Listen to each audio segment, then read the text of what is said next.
श्री गुरुपादुकाभ्यां नमः.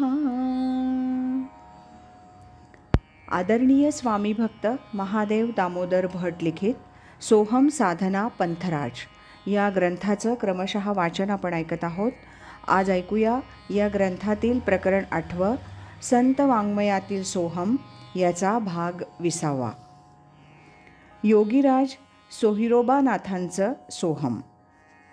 आव आनंद का अजप नजर का नचब सब इंद्रिय से न्यारा कहत सोहिरा सोहम महाल हमरा.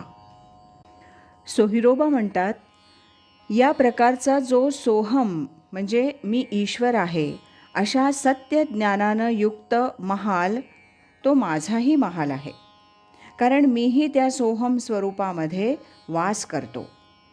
अहम मुवा अहम सोहम हुआ. अहंकार मेला, लीन झाला आणि सोहम झाला. तयावीण कोण नाही दुसरा हा, स्मरी मूळ सोहम बीज विसरा हा. ब्रह्म ईश्वर हे दोन वेगळे आणि मी तिसरा असं समजू नको. यामुळं तू तुझ्या मूळच्या ब्रह्मस्वरूपास विसरला आहेस. करीबा काहीतरी सार्थक या जीवाचे. सोहिरा म्हणे, हे सुफळवारी हे जन्मनिवारी, बद्धन पावे इंद्रिय व्यापारी, अजपजपणे प्रणवाचे. सोहिरोबा म्हणतात, अरे नरा, नरदेहाची ही वारी तुला लाभली आहे, तिचं सार्थक कर. इंद्रिय व्यापारात अहोरात्र गुंतून राहू नकोस. अधूनमधून अजपैचा, सोहम सोहमचा, ओंकाराचा जप करीत जा. निज निलय निवासी जोगी हो, अखंडित सोहम जप शिरी तन्मयाचा टोप. अखंडित सोहम जप करून तू तन्मय हो आणि त्या योगे परब्रह्माच्या ठिकाणी राहणारा योगी हो. हे पूर्ण कळा भगवंत, कृपा करोनी देईल जेव्हा, मन तव शून्यची झाले आहे, मिथ्या प्रपंच नेत्री पाहे. सोहम ध्यास निरंतर वाहे, सुख दुःख न शिवे तेव्हा.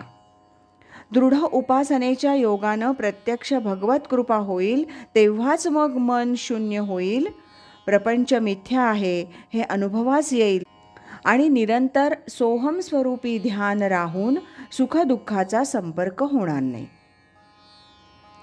श्री नरसिंह सरस्वती स्वामी आळंदी यांचं सोहम. श्री नरसिंह सरस्वती महाराज आळंदी यांच्या श्री स्वात्मसौख्य नावाच्या ग्रंथातील या 2 ओव्या आहेत. बडबड वृथा का करावी, मौन मुद्राची धरावी, सोहम जपाची जपावी पवनमाळा. पवनमाळा सोहम शब्द, हा तव धादांत भेद, सिद्ध होणीचा प्रसाद पावला आम्हा. जे ब्रह्मज्ञान अगम्य आहे, ज्या संबंधी शब्दानं काही सांगता येत नाही, ते ब्रह्मज्ञान आपल्या श्रेष्ठ ज्ञानामुळं प्राप्त झालं अशी ज्ञानी लोकांची समजूत होते आणि हे ज्ञानी लोक हवं तसं बडबडू लागतात. अशा लोकांसंबंधी विवेचन करताना आपल्या स्वात्मसौख्य ग्रंथातील ज्ञानकांडात श्री नरसिंह सरस्वती महाराज म्हणतात, परंतु अशी व्यर्थ बडबड करून काय होणार? त्यापेक्षा वाक्संयम करून ही जी मनुष्याच्या ठिकाणी प्राणरूप जपमाळा म्हणजे अजपा सहज दिली आहे, तिचं अनुसंधान ठेवून सोहम शब्दाकडे ध्यान द्यावं हेच बरं. बृहदारण्यकात म्हटलं आहे, तमेव धीरो विज्ञाय प्रज्ञां कुर्वीत ब्राह्मणः, नानुध्यायात बहून छंदान वाचो विगलापनम हि तद. या जपमाळेनं सोहम असं ध्यान करावयाचं हे तर उघड उघड द्वैतरूप वाटेल, परंतु वस्तुतः तसं नाही. विधात्यानं ज्या अनेक सिद्ध वस्तू निर्मिल्या आहेत, त्याप्रमाणे हा आम्हा मानवांना मिळालेला सिद्धता मिळवून देणारा प्रसाद आहे. हा सोहम मंत्र सिद्ध होणीचा आणि राहणीचा असे दोन्हीही पाठ आहेत.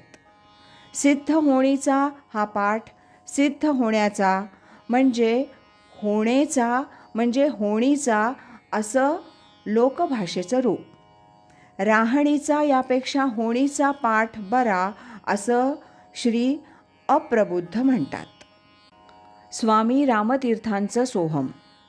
ओम हा सच्चिदानंदाचा वाचक आहे. सोहम शब्दात स अधिक ओ अधिक ह अधिक अ अधिक म हे 5 वर्ण आहेत. जगातील कोणत्याही भाषेचं व्याकरण संस्कृत भाषेच्या व्याकरणा इतकं पूर्णत्वाला पोहोचलेलं नाही. संस्कृत वैयाकरणाने सर्व ध्वनी आणि सर्व शब्द यांचं पूर्णपणे पृथक्करण केलं आहे. संस्कृत वैयाकरणांच्या मते म हे व्यंजन असून शिवाय अनुनासिक आहे. तसंच जवळजवळ स्वरातच ते मोडतं, हेही सिद्ध झालेलं आहे.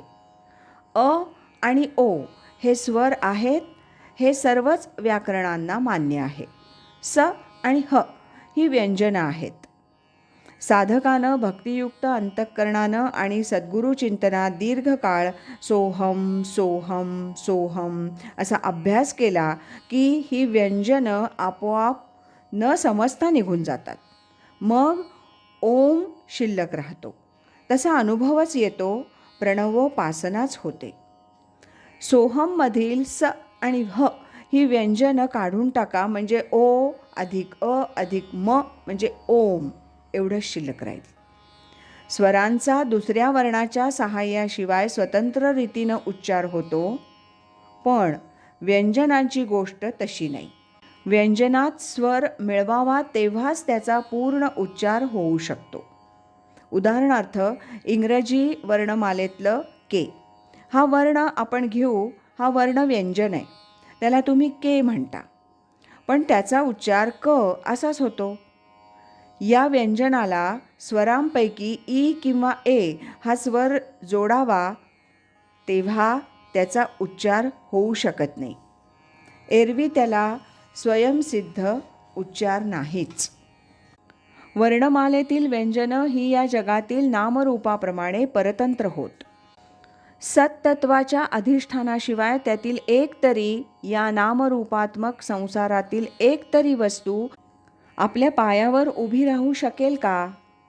जे जे काही दिसतं अर्थात हा प्रत्यक्ष संसार नामरूपात्मक आहे, परंतु नामरूप हे व्यंजनाप्रमाणे पंगू आहे. स्वरांशिवाय जसा व्यंजनांना स्वतंत्र उच्चार नाही, त्याप्रमाणे सत्तत्वाशिवाय नामरूपाला स्वतंत्र अस्तित्व नाही.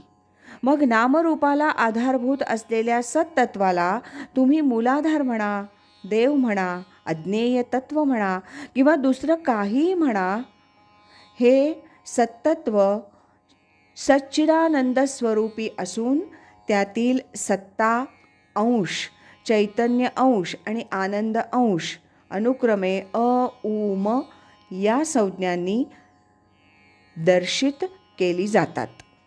सोहममधील स आणि ह ही व्यंजनं नामरूपात्मक संसाराची वाचक असून ओम हा त्या नामरूपात्मक संसाराला आधारभूत असलेल्या सत्तत्वाचा, सच्चिदानंदाचा वाचक आहे. आज इथेच थांबूया. यानंतरचा भाग आपण उद्या ऐकूया.